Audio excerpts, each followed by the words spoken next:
Shout out nga pala sa mga nag-akalang mapera na ako. Hindi pa po ako mapera.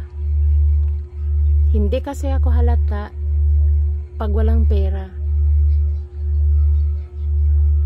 At saka kahit nga mag-ulam kami ng toyo, hindi ako halata. Mapatuyo man, mapatoyo man, hindi ako halata. Asin mantika, naranasan ko yan. Dito sa apps na to, content lang ako, pero hindi nyo alam ang mga pinagdaanan ko sa buhay. Kaya kung ano man yung napapanood nyo na minsan nagpapatawa ako, minsan ngumingiti ako, hindi nangahulugan na marami na akong stuck sa wallet na pera. Kung may pera man ako, diretso sa utang yan. Siyempre, hindi naman tayo mawawala ng utang. Kung mayaman nga, may utang, tayo pa kayo mahirap. Ganon yun. Hindi naman sa lahat ng oras nang mag-content ako, puro na lang problema ang iko-content. Kaya sa mga nag-akalang marami akong pera, ano na ako, sagana na sa pera. Huwag kayong huwag nyo ibase sa napapanood nyo, kasi bilang isang nagko-content, kahit ano talaga maisip mo, gawin mo. Mayroong nag-content na na makililimos, pero hindi naman niya makililimos. Mayroon ding yung nagko-content na parang akala mo mayaman, hindi naman talaga mayaman.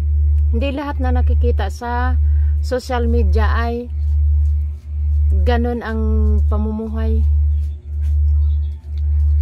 O nakikita nyo ako na parang masaya o hindi nangahulugan na na. Sana nga matutupad yung inaakala nyo na mapera na ako. Bawat pera na darating sa akin, na yan.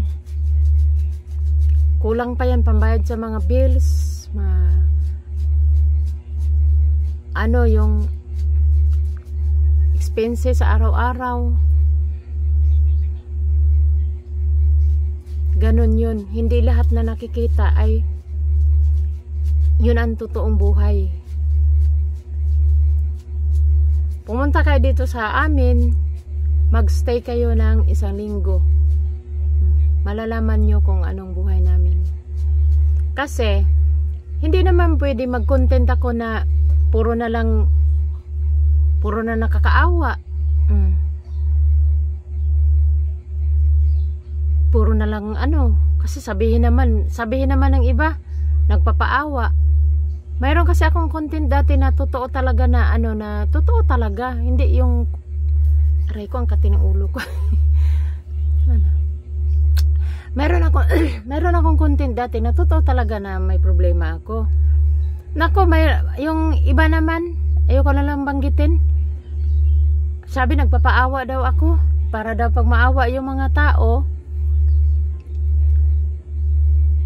nagpapauto daw yung mga tao, maniwala naman, tapos tutulong, ganon daw. Akala ng iba nagpapaawa ako kapag nagkwento ako ng problema sa social media. Nagpapaawa daw ako para pagkaawaan, ganon. Ito naman daw mga tanga na niwala din, ganon. Tapos ngayon naman hindi, nagtitipid na ako ng kwento ng kwento ng buhay ko, nagtitipid na ako. Hindi ko na kwininto lahat ng namin, karanasan. Akala naman mayaman. Hindi na lang sa mayaman. Akala mapera. Diyos ko Lord. Mapira na. Kaso lang madamot. Madamot nga lang. Mapira na pero madamot. Di mo alam kung anong gagawin. Okay lang sana kung sa comment sila magsasalita. Kikita pa ako sa mga comment. Dagdag basher.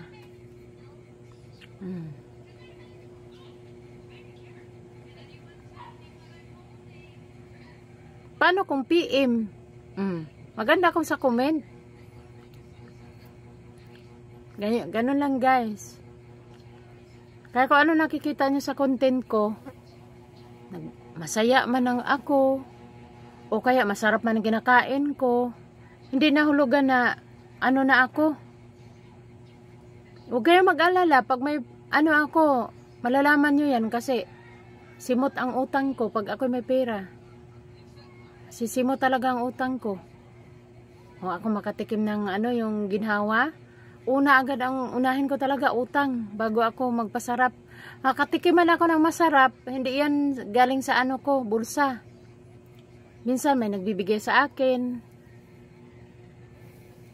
Isa na rin yung papa ng anak ko. Minsan nagbibigay ng pagkain sa anak ko. Siyempre, alam nga naman panoorin ko lang yung anak niya kumakain. Siyempre, pati kami nakakakain din.